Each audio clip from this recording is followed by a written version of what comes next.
Hello and a very good afternoon to everyone who is attending the Chem Health Hub event in person. My name is Laura. I'm a Chevening 2022-23 alumni and I've just completed my Masters in Global Mental Health. I was born and raised in Kuching, Sarawak, and why that's important is going to be apparent later on. I would like to thank the organizers of this inaugural networking event for inviting me to talk about my experiences as a Human Library UK volunteer in the past 1 year. Now, before I start, it is very important that I state this disclaimer. I am not an official representative of the Human Library organization, just a very big fan. I'll be speaking from my own personal experiences, and all views presented are going to be my own. They're not in any way representing the official stance of the organization. Now that's out of the way, for the next 15 minutes or so, I'm going to be talking about how the Human Library started, what it is, what to expect at a typical Human Library event. And lastly, I'll be talking about my own experience volunteering with the Human Library UK as both a volunteer librarian as well as a book. This picture shows the reading garden, the Human Library reading garden in Copenhagen, Denmark. I really wanted to visit the Human Library where it all started, and I did that in April earlier this year. It coincided with the first Human Library event of the year in that space. That word that starts with an M, then ends with a T, I'm not even going to embarrass myself by attempting to say it, but that is the Danish word for Human Library. So some quick facts about the Human Library. The Human Library has been in existence since the year 2000, so it's about 23 years old. It was started in Copenhagen by Ronnie Abigail, his brother, and a group of friends as a project for a festival. And the concept was so popular that it has since grown to 85 countries worldwide. The concept itself is simple. They create safe spaces for dialogue where topics which are normally deemed as taboo are discussed openly between a human book, and a reader. In the Human Library, difficult questions are expected. They are encouraged and they are answered. And the Human Library is a not-for-profit learning platform. The name itself and the Human Library and the concept is trademark and licensed, and it cannot be used without written permission from the Human Library organization itself. Now, if you haven't quite wrapped your head around the concept by now, at the Human Library, you borrow a human being who serves as an open book. And these books have topics that represent groups in society that are often highly discriminated against, that people are very prejudiced about, or are highly stigmatized. These topics are categorized according to the Human Library methodology into 15 pillars of prejudice, essentially diversity categories. For example, addiction, someone might be a former drug user. Gender and sex, someone who's transgender or someone who's gay. Ethnicity, for example, someone who is Roma, or in the context of Malaysia, someone who is perhaps orang asli. Disability, lifestyle, and the list goes on. The thing about Human Library, and they have this principle that you cannot have a Human Library which is team. For example, you cannot have a Human Library where everyone is a mental health book, or everyone is disabled. Each Human Library event should have books from different pillars of prejudice. And the reason that they do this is because they believe everyone who comes to the library must have the opportunity to engage with the broad spectrum of diversity that exists in society. So they're not coming just for one thing. They're here to experience different forms of um of diversity in terms of this of the groups that stigmatized, that are discriminated against, or people have um prejudiced stereotypes about. So there are four different event formats for the Human Library. The first two, the Open Bookshelf and the Human Library Book Cafe, are open to the public and are very similar. Just that for the Open Bookshelf, it's quite large scale, and it's normally in the context of an existing festival lineup. For the Book Cafe, they are much smaller. They usually take place at cafes or at pop-up event spaces. The third one, the reading hall, these are internal events. They are not open to the public, and they are usually organized for corporate events. For example, at educational institutions, or for some companies, they want to do awareness days, diversity inclusion events at their workplaces. And lastly, online readers corner, because COVID. Everyone had to pivot online, and the Human Library was no different. These take place on Zoom platforms, and readings take place in the breakout rooms. Now, what can you expect at a Human Library? It works very much the same as a normal library. You go up to the counter, you look at the catalog of titles that are available, and you choose which book you want to read. People choose to read certain books because of many reasons. Sometimes it's just because they're curious. Other times it's because they share similar experiences and they want to see how another person who's gone through the same thing has done it. There are also people who want to help someone who's close to them by understanding more about the experience, about the condition, etc.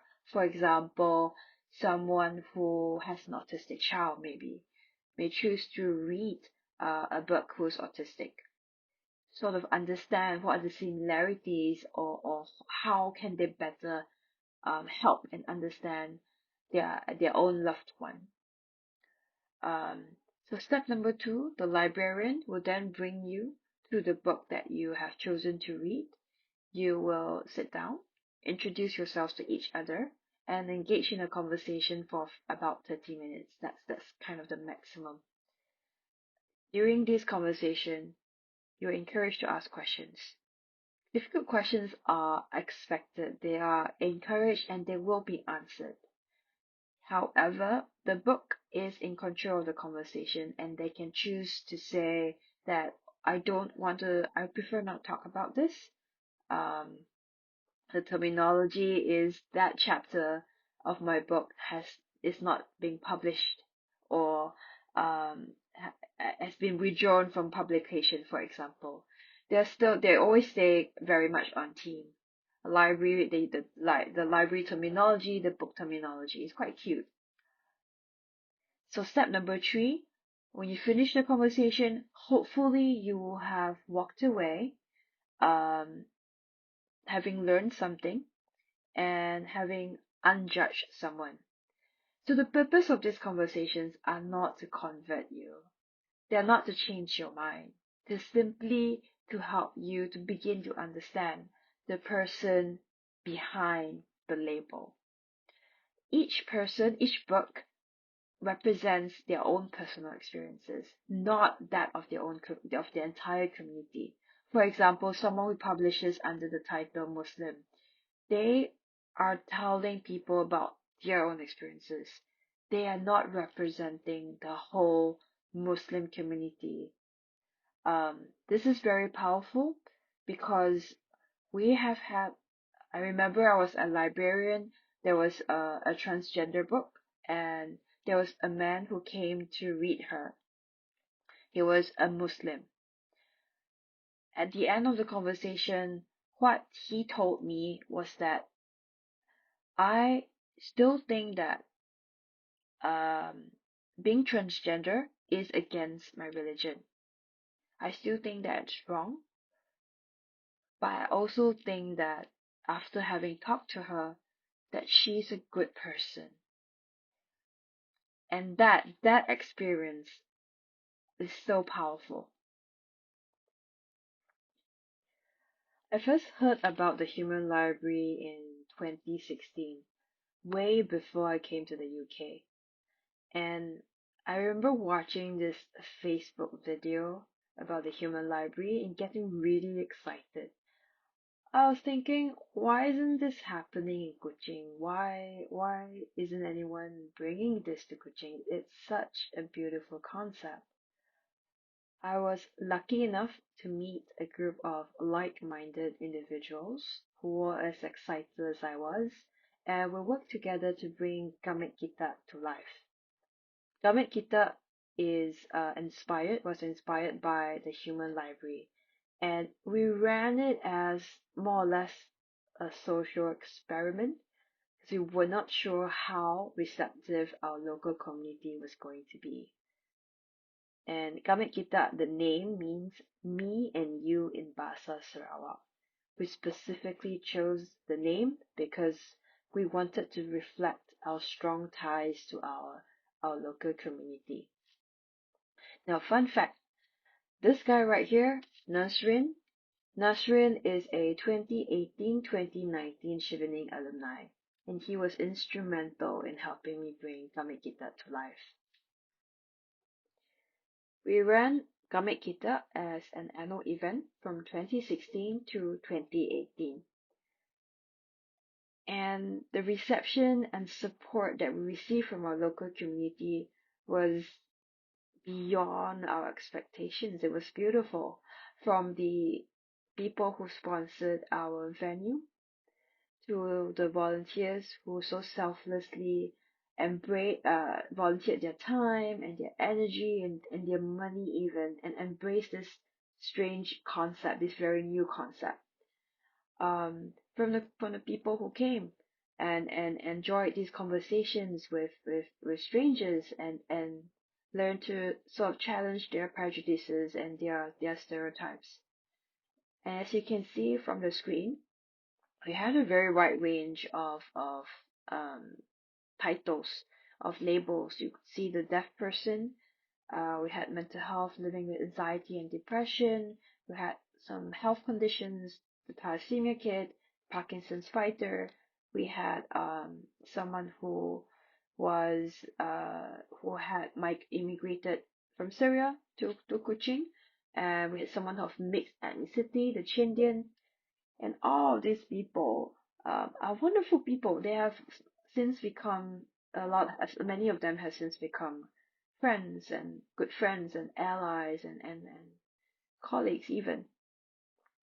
So Kamit Kita was very proudly community initiated, community led, and community run. And I count it as one of the proudest achievements of my life because of the way it brought people together. Now, as in the UK, I got the Chevening and I came to the UK, I immediately jumped at the chance to volunteer with the Human Library UK because at that time, up to that point, I had never ever been to an official Human Library event, so I was very excited.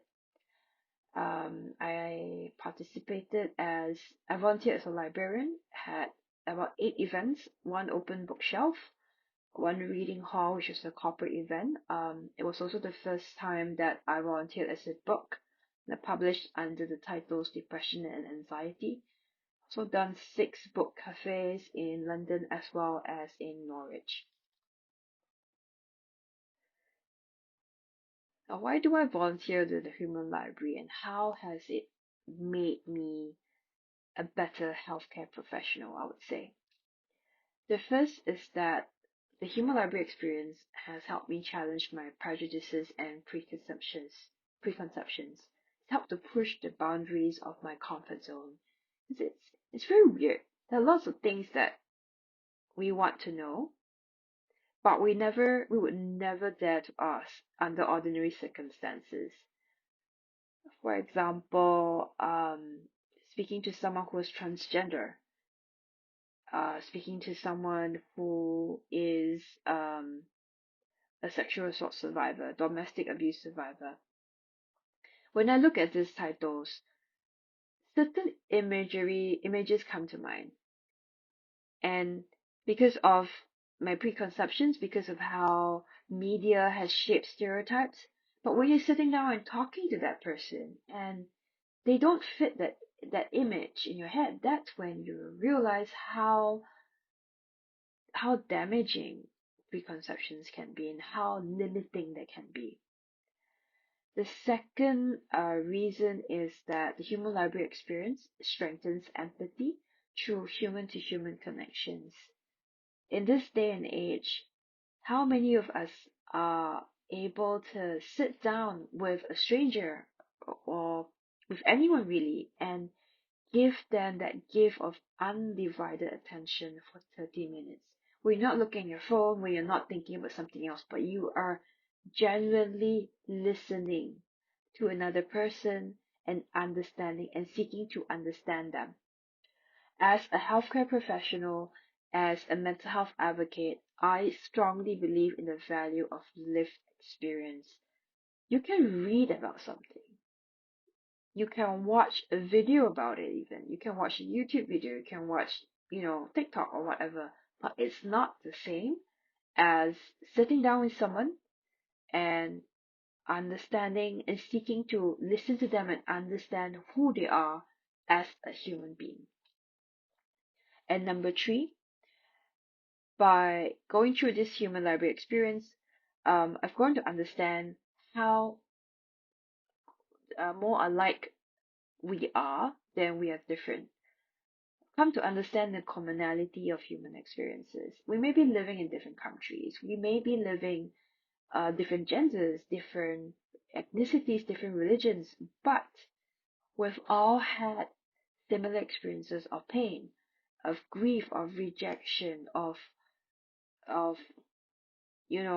being part of difficult families, etc. We are more alike than we are different. And lastly, through the human library experience, particularly as a book, as volunteering as a book, I've grown to understand myself better through the eyes of others. The thing about being a book is that you reflect a lot on what you've gone through, and you're also triggered to not triggered is not the right word. You are also prompted to understand yourself better through the questions that people ask you. Now, Katie, who's the Human Library UK coordinator, always says that there are at least 5 titles in all of us. We all have our stories to share. We all have valuable experiences that other people can learn from. So that's been so these are the reasons why I am such a big fan of the Human Library. To end, I would like to acknowledge these people.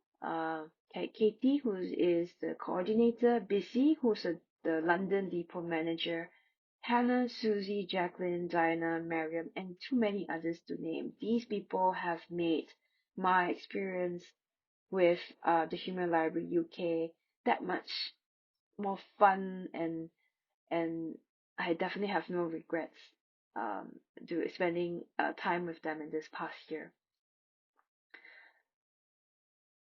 For more information about the Human Library, if you want to organize one of your own, or just want to know more, please visit their website at humanlibrary.org. Remember, it is trademarked, so you cannot use the words human library or the concept without written permission. Lastly, thank you very much for listening. If you would like to get in touch with me, please scan the QR code and it will bring you to my contact details and my LinkedIn profile. Have a great rest of the day. Enjoy your weekend, and hope to see some of you in person soon. Bye.